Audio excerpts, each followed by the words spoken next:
여러분 안녕하십니까. 8월 25일 새벽이 됐습니다. 저는 정입니다. 지난 영상 이 무엇이 문제인지 모르겠습니다. 그런데 끝내 이른바 이 노딱을 받았습니다. 이 제재를 피하지 못한 겁니다. 그 앞에 영상은 무려 80시간 만에 이 노딱에서 해지되었습니다.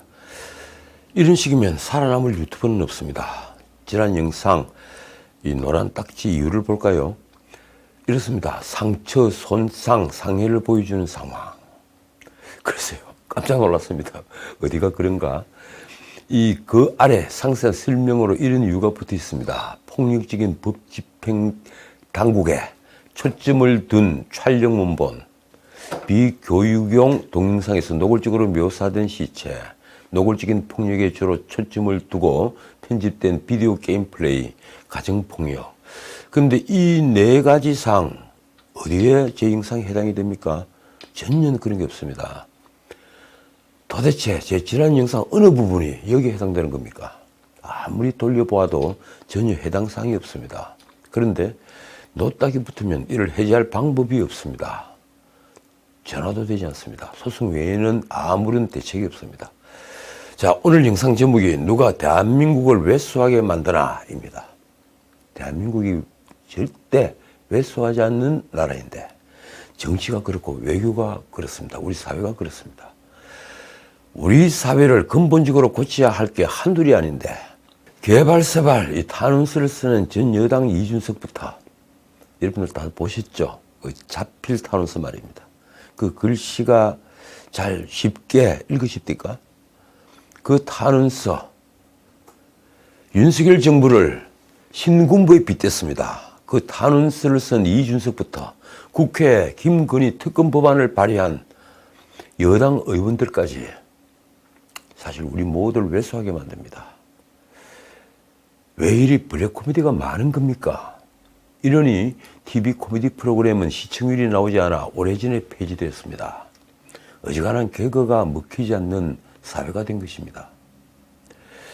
24일 과천 법무부 청사 앞에 한동훈 장관의 취임 100일을 축하하는 화환 꽃바구니가 쌓였습니다.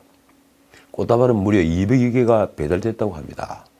한동훈 장관은 출근길 차에서 내려 꽃 배달원과 인사를 나누며 대화하는 장면도 포착됐습니다. 기분이 좋았겠습니다. 이 화환에는 검수원복, 그러니까 검찰 수사권 원상복구, 그걸 검수원복이라 하더군요.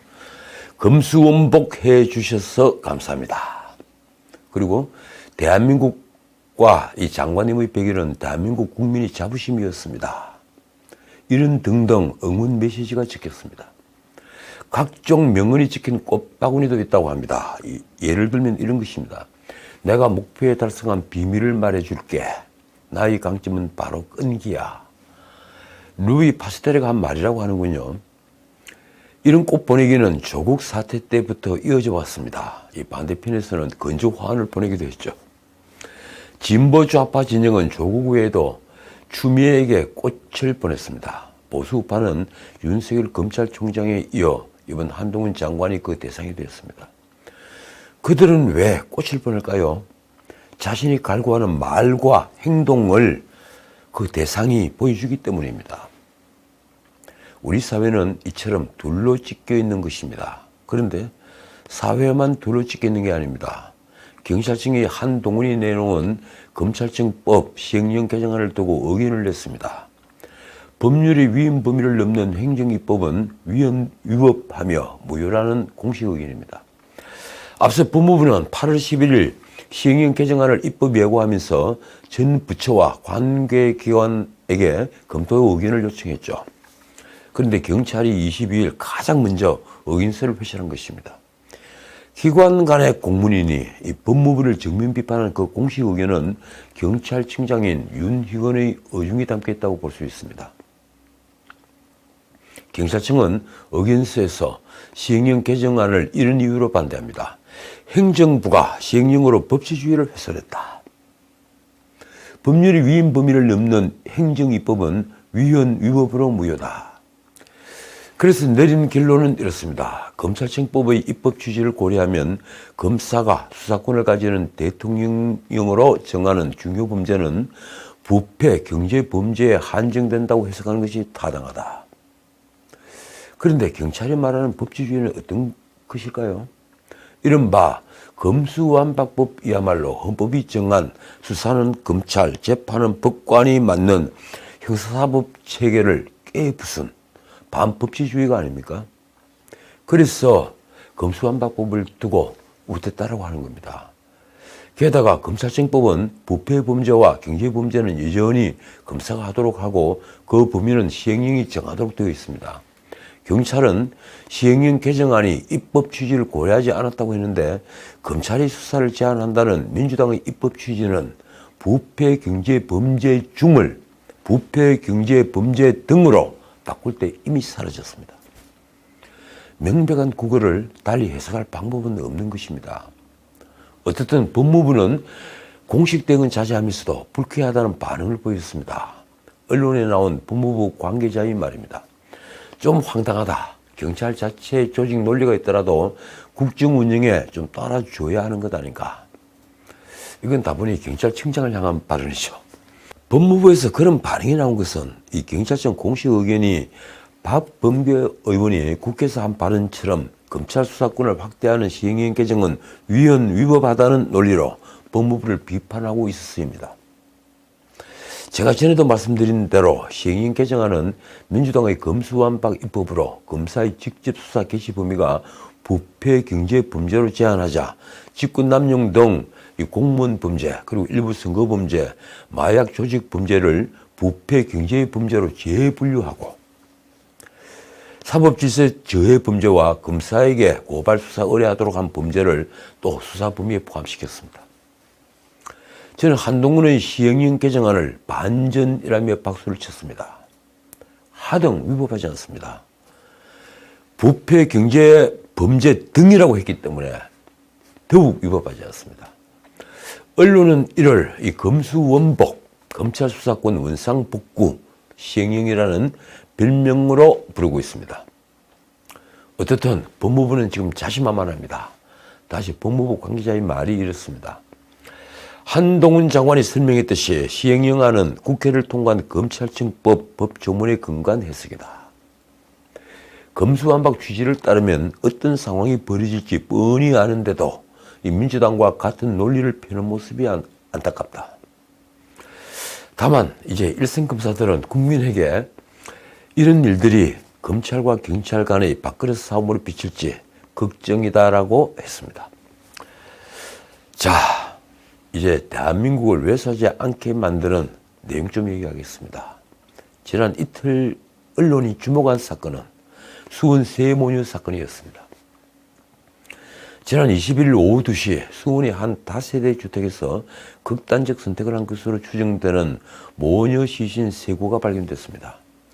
건물 관계자 신고를 받고 출동한 경찰이 이들을 발견했을 당시에 시신은 부패가 상당히 진행되어 있었습니다. 조사 결과 60대 어머니는 암 진단을 받아 치료 중이었고 40대 두 딸 역시 각각 희귀 난치병을 앓고 있었습니다. 발견된 유서에는 질병과 비제로 생활이 힘들었다고 적혀 있었습니다. 이들은 2020년 2월 화성시에서 수원시로 이사를 했는데 전입신고가 이루어지지 않았고 그 탓에 이들에 대한 긴급생계지원비나 의료비 지원 혜택 그리고 기초생활수급 등 복지 서비스는 전혀 이루어지지 않았습니다. 말하자면 이들은 암과 희귀 난치병 등으로 각기 투병 생활을 하고 있었는데 화성에 살다가 빚 때문에 도망치듯 건너와서 월세도 제때 내지 못할 정도로 생활고를 겪었던 것입니다. 그런데 긴급생계 지원이나 주거 지원, 기초생활수급 등 복지 혜택 대상에 해당될 수도 있으나 복지 서비스를 신청하지 않았습니다.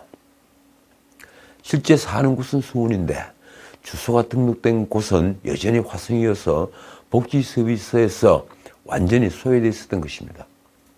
정부는 암, 희귀병 투병과 생활고에도 불구하고 복지 서비스의 도움을 받지 못하고 세상을 떠난 수원 세 모녀를 고위험군으로 지자체에 통보하지 않았던 것으로 드러났습니다.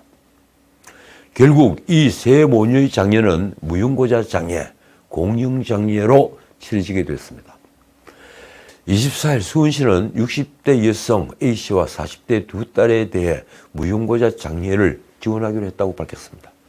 이 복지 서비스 신청을 하는 것조차 힘들어 관할 지자체도 파악하지 못했던 이들의 시신을 인도할 사람이 나타나지 않았기 때문입니다. 윤석열 대통령이 이 세 모녀의 비극에 대해 말했습니다. 복지 정보 시스템이 제대로 작동되지 않는 그런 주거지를 이전해서 사는 분들을 위해 특단의 조치가 필요하다. 그 특단의 조치가 쉬운 일일까요? 김동인 경기도지사도 대책을 찾겠다고 했습니다. 벼랑 끝에 선 도민들이 도지사에게 직접 연락할 수 있는 핫라인이 운영될 수 있는 방법을 찾겠다. 정부는 이들이 위기정보 입수자 명단에 포함되어 있었다고 밝혔으나 이는 지자체 참고용으로 제공한 것으로 실효성이 없었던 것으로 나타났습니다. 수원 세 모녀는 이 정부의 빅데이터를 활용한 복지 사각지대 발굴체계상 건강보험료 연체 단독 변수 보유자로 중앙복지위기가구 발굴 대상자에는 포함되지 않았습니다. 정부의 복지 사각지대 발굴 시스템은 단전, 단수, 단가스, 그리고 건보료 체납, 기초생활 수급 탈락, 중지, 복지시설 퇴소, 금융연체, 국민연금 보험료 체납 등 34종의 위기정보를 수집해서 분석하고 복지사각지대 가구를 예측해 상위 2 내지 3%의 고위험군을 선별해 지자체에 통보하도록 되어 있는 겁니다. 그런데 2022년 3차 기준으로 12만 3천 명 수준인 중앙복지 위기발굴 대상자와 달리 전체 위기정보 입수자는 무려 544만 1,000명에 달해 현실적으로 즉각적인 대응이 불가능한 수준입니다. 즉 수원 세 모녀의 건보료 체납 정보는 파악은 됐지만 시스템 설계상 비교적 위기의 정도가 낮다고 판단되면서 이들은 또 다른 사각지대에 놓이게 된 것입니다. 결국 수원 세 모녀는 건강보험료 체납 사실이 지난해 6월부터 7차례 지방자치단체에 통보됐지만 13개월이 흐른 지난달에야 첫 현장 조사가 이루어진 것으로 밝혀졌습니다. 세 모녀는 지난해 4월까지 석 달 연속 건보료를 연체했고 공단은 지난해 6월 행복 이음 이 시스템을 통해 모녀의 주민등록 주소지인 경기 화성시에 이 사실을 통보했습니다. 그런데 이미 이사를 가고 없었죠. 이후 올해 6월까지 7차례에 걸쳐 체납 사실이 화성시에 통보됐다고 합니다. 그러나 화성시가 세 모녀의 주민등록 주소지로 복지 안내문을 처음 발송한 것은 지난 7월 19일이었습니다. 화성시 관계자의 말입니다. 현재 시내 건보료 체납자만 해도 약 1만 명으로 복지 담당 인력 부족 탓에 위기가구 발굴이 어려운 실정이다. 그때 발굴이라고 해야 합니까? 발견이라는 말이 옳지 않습니까? 화성시 기배동 주민센터는 이달 3일 방문조사에 나섰지만 주민등록지에 모녀가 거주하지 않는 것으로 나타나자 연락 두절이라며 사회복지 비대상자로 등록했습니다. 비대상자가 되면 어떻게 될까요? 특별한 사정이 없는 한 1년간 조사 대상에 포함되지 않습니다. 그런데 세 모녀는 2004년부터 수원의 월세집을 전전하며 지냈습니다. 주민등록상 주소지 집주인은 그러니까 화성의 집주인은 모녀에 앞서 사망한 장남 그러니까 자매의 오빠죠. 이 장남의 지인이었는데 2020년 장남이 숨진 후에는 집주인도 세 모녀와 연락이 닿지 않았다고 합니다. 장남은 택배일을 하면서 생계를 책임졌는데 류게릭병으로 2년 전에 세상을 떠났다고 합니다. 둘째 딸이 남긴 유서에 적힌 내용이 이렇습니다. 아픈 어머니와 언니 대신 모든 걸 책임져야 하는데 오빠, 아버지가 죽고 빚독촉으로 힘들었다. 결국 우리 사회가 이 세 모녀를 팽개친 것입니다. 언론 보도를 보면 세 모녀가 살았던 수원시 권선구의 다세대 주택 냉장고는 텅 비어 있었고 식기는 접시 3개와 수저뿐이었다고 합니다. 여기에 신발 6켤레와 이불 2채, 약간의 옷가지 등이 살림살이의 전부였습니다. 청소업체 직원이 말입니다. 10년 동안 일했지만 냉장고에 식재료가 전혀 없는 집은 처음이다. 셋이 어떻게 살았나 싶다. 자, 다시 우리를 왜소하게 하는 정치권 얘기입니다. 민주당 당대표가 될 게 이제 분명해진 이재명의 아내 김혜경이 법인카드 유용 의혹 사건 조사를 받기 위해서 이틀 전 23일 오후 2시에 경찰에 출석했습니다. 김혜경은 경기남부경찰청 반부패 경제범죄수사대에 변호사를 대동하고 나왔는데 혐의를 부인하는 것이냐, 법인카드 사용에 관해 이 의원은 전혀 모르느냐, 이런 기자들의 질문에는 아무런 대답을 하지 않았습니다. 그런데 이재명 측은 이에 앞서 아주 재밌는 글을 페이스북에 올렸습니다. 이렇습니다. 이 후보 배우자 김혜경 씨는 오늘, 그러니까 23일 오늘 오후 2시경에 경기남부 경찰청에 이른바 7만 8천원 사건 등 법인카드 관련 조사를 위해 출석한다. 7만 8천원 사건. 이재명이 법인카드 유용 사건을 7만 8천원 사건으로 네이밍한 이유가 이렇습니다. 이미 알려드린 바와 같이 김혜경 씨는 지난 2021년 8월 2일 서울 모 음식점에서 당 관련 인사 3인과 함께 점심 식사를 했고, 후보자나 배우자가 타인과 식사를 함께 할 경우에 대접하지도 않는다는 명확한 캠프 방침에 따라 수행 책임자 비모 변호사를 통해 자신의 식사비 26,000원을 캠프의 정치자금 카드로 적법 지불했다. 나머지 3인분 식사비가, 그러니까 7만 8천원이죠. 여기 7만 8천원입니다. 3인분 식사비가 법인카드 의혹 제보자 A씨에 의해 경기도 업무추진비 카드로 결제됐다는 사실에 대하여 김 씨는 전혀 알지 못했고 현장에서 A씨를 보지도 못했다. 이 사건은 물론 그동안 김 씨는 법인카드 사용을 지시한 적 없고 법인카드의 부당 사용 사실도 알지 못했다. 우선 놀랍지 않습니까? 지금까지 세간을 떠들썩하게 만든 사건이 고작 7만 8천원짜리 사건이라니요. 아마 잘 모르는 사람이 들으면 깜짝 놀랐을 겁니다. 7만 8천원을 두고 이 난리를 쳤느냐, 이렇게 말입니다. 게다가 이재명은 법인카드 도둑질을 지시한 적이 없고 보지 못했고 알지 못했다고 말했습니다. 이재명 측은 언론이 입수해 보도한 제보자 A씨와 배 사무관의 7만 8천원 사건 관련 대화 녹음을 보면 김 씨나 수행 책임자 모르게 경기도 법인카드가 사용되었음을 알 수 있다고 했습니다. 그러면서 한 말이 이렇습니다.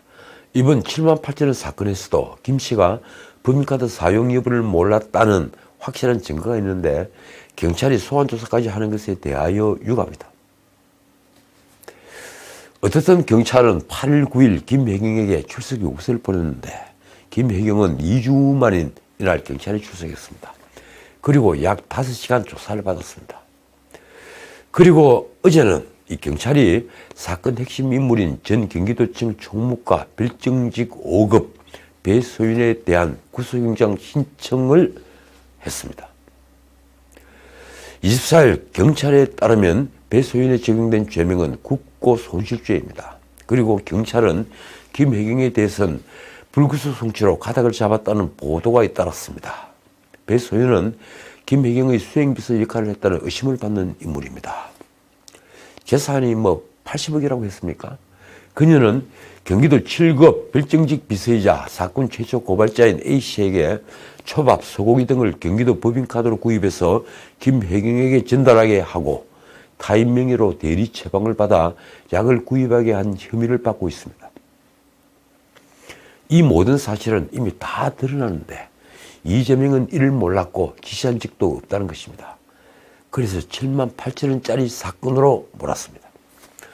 국민의힘은 지난해 12월 김혜경이 2018년부터 3년간 배소윤을 수행비서로 두었다며 이재명, 김혜경 부부와 배소윤을 직권남용과 국고손실 등의 혐의로 고발했습니다. 다시 이재명이 페이스북에 올린 글입니다. 제가 부하 직원을 제대로 관리 못하고 제 아내가 공무원에게 사적 도움을 받은 점은 국민께 다시 한번 깊이 사죄해드린다. 아내는 배 씨가 사비를 쓴 것으로 알았고 음식값도 주었다. 저는 이재명이 이 일을 두고 사적 도움을 받았다. 이런 표현을 한 데 대해 솔직히 충격을 받았습니다. 그것이 과연 부하 직원을 관리 못해 일어난 일탈 행위인 것이며 배소연이 김혜경의 음식 심부름을 한 것이 사적 도움이었습니까? 하늘이 알고 땅이 아는 일입니다. 어쨌든 이 사건은 선거법 위반 사건의 공소시효는 선거일 후 6개월이라는 규정에 따라 다음 달 9일 공소시효가 마무리됩니다. 국민의힘 원내대표 권성동은 이재명이 이 사건을 7만 8천 원 사건이라고 언급한 데 대해 전형적인 언어 교란이라고 비판했습니다. 이렇습니다. 법인카드 관련 혐의들을 7만 8천 원으로 퉁친 건 마치 작은 잘못으로 가혹한 형벌을 받았다는 장발장 코스프레를 하는 것이다. 권성동은 10년 넘게 선출직 공무원이 아내였던 김혜경이 법인카드 유용을 몰랐을 리 없다며 혹시 범죄를 피하기 위해 무능을 자처한 것이냐고 반문했습니다. 한편 이재명 방탄에도 제동이 걸렸습니다. 이재명이 방탄 조끼를 또 하나 입으려는 것, 당헌을 바꾸고 당대표가 되려는 것 말입니다. 당대표는 되겠죠. 근데 당헌을 바꾸는 것에 제동이 걸린 겁니다. 민주당이 24일 중앙위원회에서 이재명 사당화 논란을 불러온 기소돼도 당직 유지, 권리당원 전원투표 우선 이 당헌 신설안이 부결된 것입니다.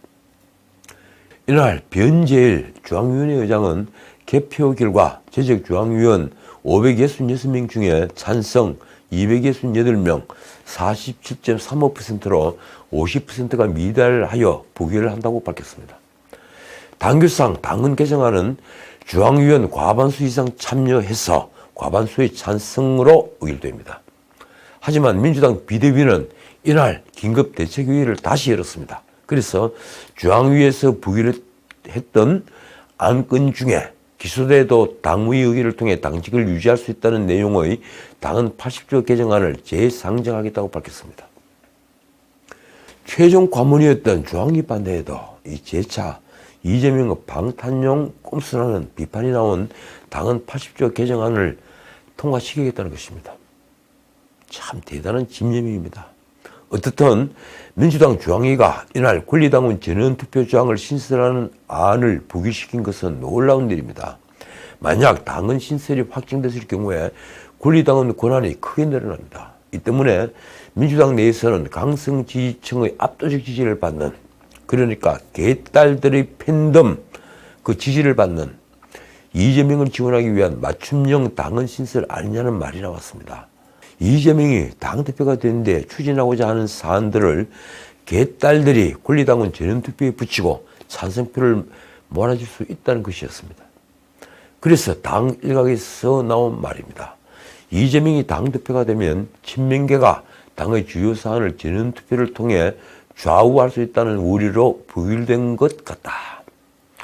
그동안 비이재명계는 대선을 전후해서 이재명을 지지하는 이 당원이 대구입된 만큼 이번 개정으로 당이 사당화할 것이라고 우려를 표시해왔습니다.